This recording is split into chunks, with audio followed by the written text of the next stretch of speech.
Assalamu alaikum, dear students. I hope you all are good and enjoying your e-learning. अच्छा, आज हम अपना जो टॉपिक है उसी को कंटिन्यू करते हैं, which is atomic structure and periodic table. अच्छा, इसी टॉपिक की कंटिन्यूएशन में अगर आप अपनी बुक में देखेंगे तो ये हेडिंग है which is placement of elements based on electronic configuration in periodic table. Now let's try to read these passages and try to understand what's written here. अच्छा देखिए, an important feature of the long form of periodic table is that it can be divided into S, P, D, and F blocks. The division is based upon the type of atomic orbital which receives the last electron in its atom. देखिए, ये हमने last sessions में भी discuss किया है कि जो long form of periodic table है, ये जो आपको ये नज़र आ रहा है, इसको long form of periodic table भी कहते हैं। तो इसके अंदर क्या इसकी स्पेशलिटी क्या है कि इसके अंदर एलिमेंट्स को डिवाइड किया गया है कुछ ब्लॉक्स में, which are called S, P, D and F block, जैसे कि हमने देखा था। और ये किस बेस पे डिवाइड किया जाता है? इस बेस पे डिवाइड किया जाता है कि जो इनके लास्ट इलेक्ट्रॉन्स हैं या आउटर मोस्ट जो इनके शेल्स हैं या ऑर्बिटल्स हैं, उन वो इलेक्ट्रॉन्स कौन से मतलब आउटर मोस्ट जो ऑर्बिटल हैं वो किस ऑर्बिटल में मौजूद हैं, आउटर मोस्ट इलेक्ट्रॉन्स, उसकी बेसिस पे इस पीरियोडिक टेबल को डिवाइड किया गया है ब्लॉक एस में, पी में, डी में और एफ में। तो एस ब्लॉक एलिमेंट्स को देखते हैं कि ये क्या होते हैं। S block elements belong to the class of representative or non-transition elements. The incoming electrons enter the outermost s orbital in the atom of these elements. They have the configuration ns1 and ns2. The S block elements with ns1 configuration are called alkali metals and belong to group 1A. अच्छा देखिए, ये आपको अगर याद हो तो हमने पहले भी ये चीज डिस्कस की है। ये इस ब्लॉक के बारे में बात हो रही है। ये जो दो ग्रुप्स हैं, फर्स्ट ग्रुप और ये सेकंड ग्रुप, इनको एस ब्लॉक एलिमेंट भी कहा जाता है। और ये क्यों कहा जाता है? क्योंकि जब इनके आप इलेक्ट्रॉनिक कॉन्फ़िगरेशन करके देखते हैं तो जो लास्ट इलेक्ट्रॉन्स होते हैं वो इनके एस ऑर्बिटल के अंदर आ रहे होते हैं या एस सब एनर्जी लेवल के अंदर आ रहे होते हैं, और इसी बेसिस पे इनको एस ब्लॉक एलिमेंट्स भी कहा जाता है। और जो अगर एस ऑर्बिटल के अंदर 1 इलेक्ट्रॉन आता है तो फर्स्ट ग्रुप के मेंबर्स हैं वो। अगर एस ऑर्बिटल में 2 इलेक्ट्रॉन्स आ रहे हैं, लास्ट का जो एस ऑर्बिटल है उसमें अगर 2 इलेक्ट्रॉन्स आ रहे हैं तो वो ग्रुप 2 का जो है वो मेंबर है।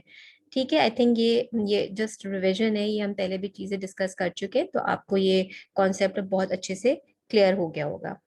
अच्छा, यहाँ पे देखिए एक चीज आप लोग अभी यहीं पे लर्न कर लीजिए। ये जो NS1 और NS2 लिखा हुआ है, तो ये जो N है ना, ये आप याद रखिए कि ये प्रिंसिपल क्वांटम नंबर है या पीरियड का नंबर है। जैसे कि यहाँ पे देखें N इज इक्वल्स टू 3 है, तो इट मीन्स कि यहाँ पे जो कॉन्फ़िगरेशन अगर सोडियम की आप देखना चाहेंगे तो क्या हो जाएगा, 3s1, और मैग्नीशियम का क्या होगा, 3s2। ठीक है, ये चीज अब आपको बहुत अच्छे से आ जानी चाहिए। इसी तरह अगर आप कैल्शियम की देखना चाहेंगे तो कैल्शियम का क्या हो जाएगी, आउटर मोस्ट ऑर्बिटल कॉन्फ़िगरेशन। देखें ये कौन से ग्रुप में, कौन से पीरियड में मौजूद है, फोर्थ पीरियड में मौजूद है। तो यहाँ पे क्या कॉन्फ़िगरेशन हो जाएगी, एन क्या हो जाएगा, 4 हो जाएगा। और एस में कितने इलेक्ट्रॉन्स आएंगे, 2 इलेक्ट्रॉन्स आ रहे हैं, तो ये इस सेकंड ग्रुप का मेंबर है। ठीक है, तो 4s2 जो होगी इसकी आउटर मोस्ट कॉन्फ़िगरेशन होगी। Now, the S block elements with NS1 configurations are called alkali metals and belong to group 1A. ये जो first group है इसको alkali metals कहा जाता है। These elements with NS2 configurations are called alkaline earth metal and are member of group 2A. और ये जो second group है 2A group, is in elements को क्या कहा जाता है, alkaline earth metal. First group is alkali metals and second group is alkaline earth metal. Now P block elements, P block elements को थोड़ा सा डिस्कस कर लेते हैं। अगर आपको याद हो तो ये यहाँ से जो बोरॉन से स्टार्ट होके इनर्ट गैसेस तक के जो ग्रुप्स हैं, they all are P block elements. और P block elements are also representative elements having the outermost orbital electronic configuration ns2 np1 से लेके 6 तक होती है, यानी इनके जो p ऑर्बिटल में, अगर ये देखें आप यहाँ पे बोरॉन की देखेंगे तो ये क्योंकि यहाँ से अगर हम p ब्लॉक को देखते हैं तो ये फर्स्ट ग्रुप आ रहा है, p ब्लॉक का ये सेकंड ग्रुप है, तो इसी की बेसिस पे बोरॉन के जो आउटर मोस्ट शेल होगा उसमें क्या आएगा, n जो है वो क्या हो जाएगा, 2 हो जाएगा, क्योंकि ये सेकंड पीरियड में मौजूद है बोरॉन, तो 2s2 होगा, और फिर n, ये वाला जो n है यहाँ पे भी 2 आएगा, 2p1 हो जाएगा बोरॉन का। देन फॉर कार्बन अगर आप देखें, कार्बन यहाँ पे देखिए, ये कार्बन सेकंड p ब्लॉक के सेकंड ग्रुप में मौजूद है, तो यहाँ पे क्या इसकी कॉन्फ़िगरेशन आएगी आउटर मोस्ट सब ऑर्बिटल में, n की जगह आप क्या लगा देंगे, 2 लगा देंगे, 2s2 एंड देन 2p2, ठीक है। इसी तरह नाइट्रोजन की आप क्या कर देंगे, 2s2 2p3 and so on and so fourth, ठीक है। On the basis of this आप इसको इजीली इलेक्ट्रॉनिक कॉन्फ़िगरेशन को चेक कर सकते हैं। These elements belong to group 3a, 4a, 5a, 6a, 7a and 8a and consist of a set of 6 elements called boron, carbon, nitrogen, oxygen, fluorine and neon, ठीक है। ये आपको I think clear है। ये group block जो P है इनको representative elements भी कहा जाता है, और ये वाले जो एस ब्लॉक और पी ब्लॉक, ये बेसिकली इसके जो एलिमेंट्स हैं इनको रिप्रेजेंटेटिव एलिमेंट्स भी कहा जाता है। क्यों कहा जाता है रिप्रेजेंटेटिव, इसलिए कि ये प्रॉपर इलेक्ट्रॉनिक कॉन्फ़िगरेशन के जो रूल्स हैं, जो हमने रूल्स पढ़े थे, हुंस रूल, अफबॉ प्रिंसिपल, एजिमुथ, और ये जितने भी हमने पहले रूल्स पढ़े हैं इनके इलेक्ट्रॉनिक कॉन्फ़िगरेशंस के लिए, इन सबको ये फॉलो कर रहे होते हैं, और नॉर्मल इनके अंदर जो है इनकी केमिकल और फिजिकल प्रॉपर्टीज जो हैं वो तमाम जो रूल्स हैं उनको फॉलो कर रही होती हैं, इसीलिए they are called as representative elements, ठीक। अच्छा, एक चीज और चीज यहाँ पे समझ लीजिए, ये जैसे ग्रुप 3 है, इसके आगे देखिए ये ब्रैकेट में लिखा हुआ है 13, तो आई थिंक आपको ये समझ आ गया होगा कि ये 13 कैसे है। जैसे कि हमने लास्ट लेक्चर में ये पढ़ा था कि IUPAC ने कंफ्यूजन खत्म करने के लिए ये A और B का जो साइन है ना ग्रुप्स का, वो खत्म कर दिया, और वो ये कहते हैं कि आप इसको डायरेक्टली काउंट कीजिए, 1 2 3 4 5 6 7 8 9 10 11 12 एंड दिस इज 13 ग्रुप। तो अकॉर्डिंग टू IUPAC वो ये कहते हैं कि आप पीरियोडिक टेबल को इस तरह से ग्रुपिंग कीजिए, लेकिन क्योंकि बुक्स में और कन्वीनियंस के लिए लोग जो है उसको पुराना वाला ही मतलब उसकी वो कर रहे हैं काउंटिंग, जिसमें देखें आप यहाँ पे B को इन्होंने सेपरेट किया हुआ है और A को सेपरेट किया हुआ है, तो बोथ आर करेक्ट, ठीक है। तो ये 13 का मतलब यहाँ पे आप देखें ये 13th ग्रुप है, okay, so don't get confused with that। अच्छा, डी ब्लॉक एलिमेंट्स क्या होते हैं, इनको देख लेते हैं। D block elements have the orbital electronic configuration n-1, d 1 से लेके 10 तक इसमें इलेक्ट्रॉन पॉसिबल होते हैं, एंड n-s2 होता है, और क्या कॉन्फ़िगरेशन हो सकती है, n-1, डी ऑर्बिटल में 1 से लेके 10 तक हो सकते हैं, एंड ns1 होता है। तो इनकी जो आउटर मोस्ट इलेक्ट्रॉन्स होंगे वो इन ऑर्बिटल्स के अंदर मौजूद होंगे।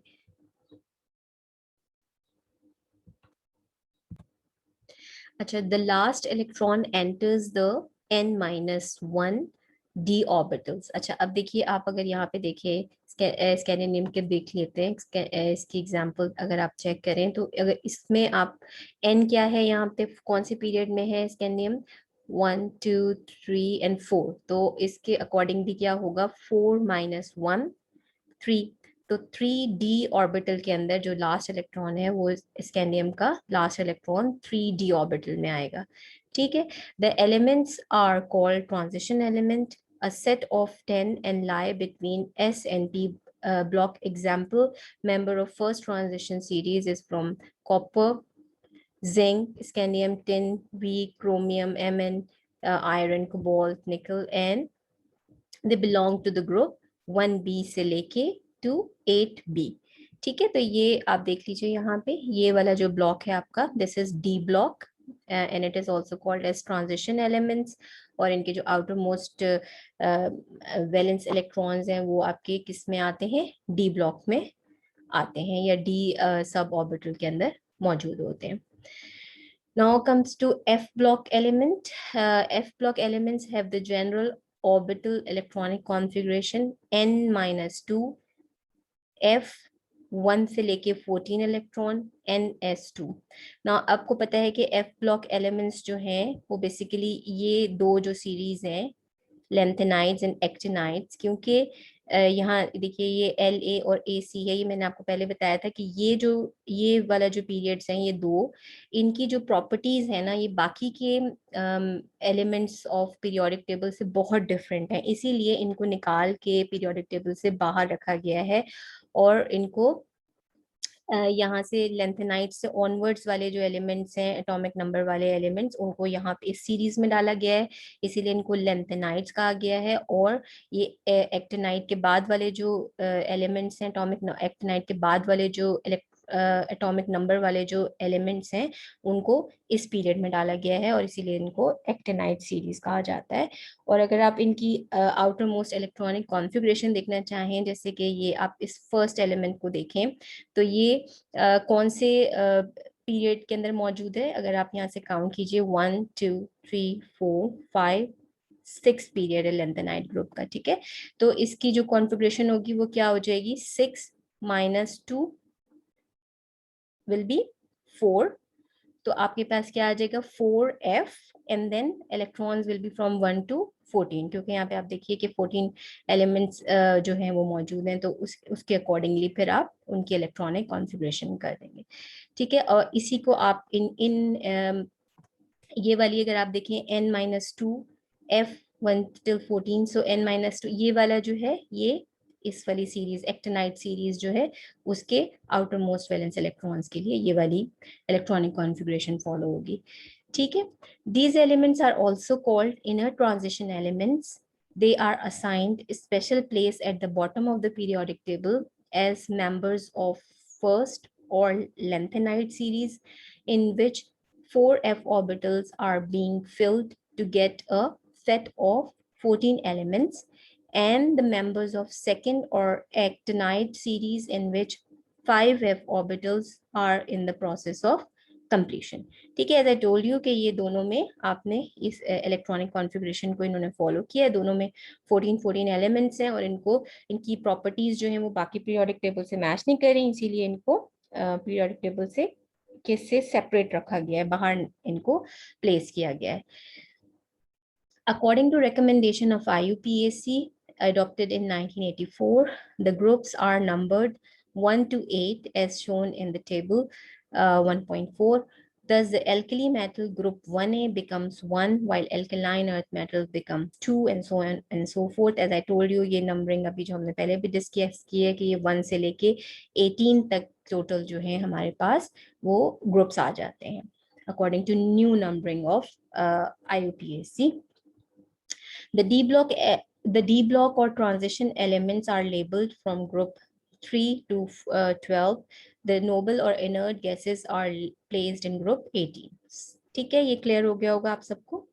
Elements of group 1A, 2A, 3A, 4A, 5, 6 and 7A have the outermost shells incomplete.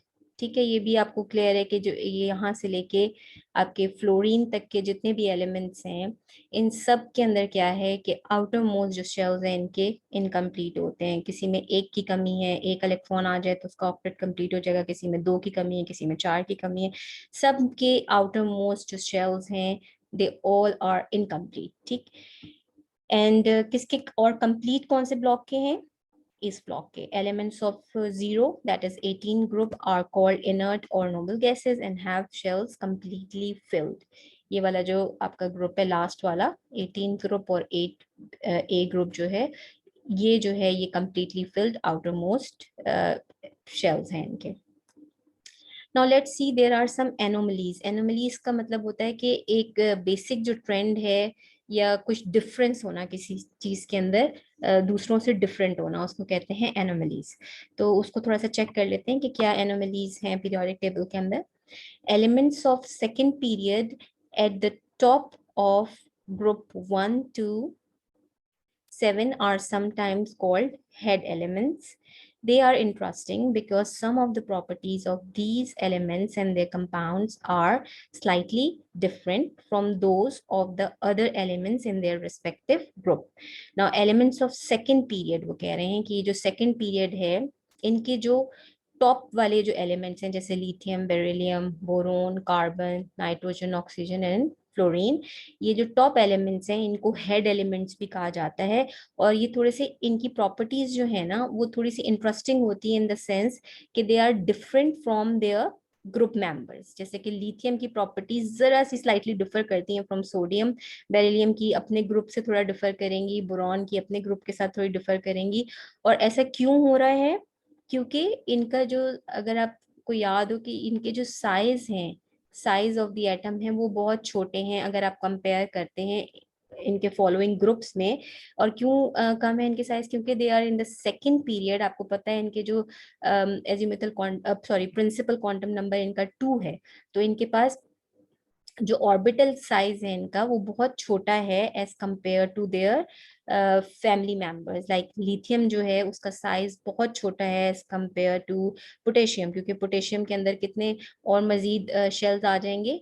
Potassium कौन से ग्रुप में मौजूद है, पीरियड में मौजूद है? 1 2 3 फोर्थ पीरियड में मौजूद है, तो इसका प्रिंसिपल क्वांटम नंबर 4 है as compare to lithium. Lithium का 2 है, तो इसके जो शेल नंबर्स हैं वो बहुत छोटे हैं और साइज इसका एटम का भी बहुत छोटा है। इसीलिए ये जो हेड एलिमेंट्स हैं अपने अपने ग्रुप के जो टॉप पे जो एलिमेंट्स हैं इनकी प्रॉपर्टीज अपने ग्रुप में थोड़ी सी डिफर करती हैं because of their respective their sizes. Their sizes are very small as compared to the other members.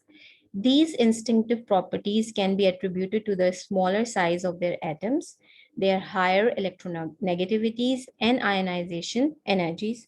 For example, hydroxides of lithium and beryllium show more covalent character than the corresponding hydroxides of other metals of group 1 and 2. Lithium hydroxide is thermally more stable than other alkali metal hydroxides. ठीक है, तो अब जब हम इनकी properties, individual properties पढ़ेंगे next chapter में, तो आप लोग इस चीज को भी अपने जहन में रखिएगा कि ये जो हेड एलिमेंट्स हैं ये इनकी प्रॉपर्टीज जो हैं अपने ग्रुप मेंबर्स से डिफर करेंगी। क्यों डिफर कर रही हैं? साइज की वजह से। तो इसी वजह से इनकी इलेक्ट्रोनेगेटिविटी जो है वो बहुत हायर होती है। जैसे कि आपको आई थिंक पता होगा कि फ्लोरीन जो है, अगर इसकी ग्रुप अपने ग्रुप में इसकी सबसे ज्यादा इलेक्ट्रोनेगेटिविटी होती है। इनफैक्ट पूरे पीरियोडिक टेबल में सबसे ज्यादा इलेक्ट्रोनेगेटिव एलिमेंट जो है वो फ्लोरीन ही है। और इसकी वजह ये है कि इसका साइज बहुत छोटा होता है और यही वजह है कि इसकी जो प्रॉपर्टीज होंगी वो अपने ग्रुप में भी डिफर कर रही होती हैं। और इसी तरह लिथियम के बारे में ये बता रहे हैं कि जैसे लिथियम है वो जो हाइड्रोक्साइड्स बनाता है उसके अंदर कोवेलेंट कैरेक्टर जो है वो बहुत ज्यादा होता है as compare to the other alkali metal hydroxides. ठीक, तो आज के लिए हम यहीं पे स्टॉप करते हैं। अब जो नेक्स्ट हमारा सेशन होगा that will be the last session for this chapter and it is regarding oxidation states of lanthanides and actinides. इनको जरा सा हम चेक करेंगे और कुछ मैन मेड आर्टिफिशियल एलिमेंट्स जो हैं उनकी नॉमेनक्लेचर कैसे होता है उसको डिस्कस करेंगे एंड देन वी शिल फिनिश दिस चैप्टर। आज का आपका होमवर्क ये है कि कल मैंने आपसे कहा था कुछ इलेक्ट्रॉनिक कॉन्फ़िगरेशंस आपने करनी है और आपने मुझे ये बताना है कि which group is your favorite group in the periodic table. कुछ स्टूडेंट्स ने मुझे आंसर दिए हैं लेकिन I want everyone to participate और अपने आंसर्स मुझे भेजिए। इसके अलावा जो इलेक्ट्रॉनिक कॉन्फ़िगरेशंस हैं इनको आपने रिपीटेडली करना है। और आज का आपका होमवर्क ये है कि आपने लेंथेनाइड और एक्टिनाइड ये जो सीरीज है इनकी इलेक्ट्रॉनिक कॉन्फ़िगरेशंस को एटलीस्ट 5 एलिमेंट्स लीजिए लेंथेनाइड सीरीज के एंड 5 एलिमेंट्स लीजिए एक्टिनाइड सीरीज के और उसकी इलेक्ट्रॉनिक कॉन्फ़िगरेशन जरा चेक कीजिए कि किस तरह से है और उसको आपने इस टेबल के साथ कंपेयर करना है, ये जो टेबल है। ठीक है, तो ये सब आपके पास होना चाहिए फॉर नेक्स्ट लेक्चर।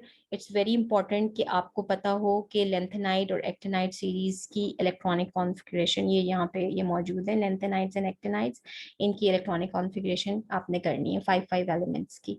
ठीक है, thank you very much for your kind attention and इंशाल्लाह आई शैल सी यू टुमारो। अस्सलाम वालेकुम।